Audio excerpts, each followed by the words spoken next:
Hi, hello, and for today's video, samahan nyo nga ako mag-deep clean itong aming Sharp automatic washing machine. Medyo hindi na nga magandang amoy ang naamoy ko dito. Kaya talagang sabi ko sa asawa ko, i-deep clean na namin. Kaso ayaw niya akong samahan kasi marami din siyang gagawin sa labas. Pero wala, napaano na ako dito, napapush na ako. Kaya kailangan kong gawin to. So ayan nga, una tinanggal ko muna yung 4 na tornilyo sa labas at 4 na tornilyo din dito sa pinakaibabaw.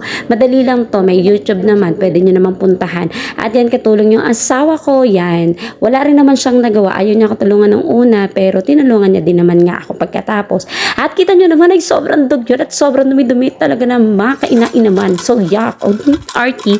So, yan, inisa-isa ko lahat yan, bernash ko. At talaga namang wala akong tinirang dumi. Oo, wala akong tinira dyan.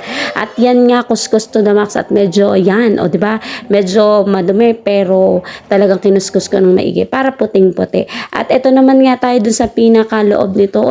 Sobrang dugyot nito. Kainaman yung dugyot nito. At talaga namang hindi ko kinaya sa sobrang dumi. O kita nyo yan. O yan. Yan yung mabaho dyan sa washing machine. So ayan, pagkatapos, o diba, ang bilis lang. Okay, so ayan, tinawag ko na yung asawa ko para siya na rin yung magkabit. O yan, para siguradong walang tornilyong may iwan. At nung tinesting ko naman, ayan nga. O, gumagana. Yan lang.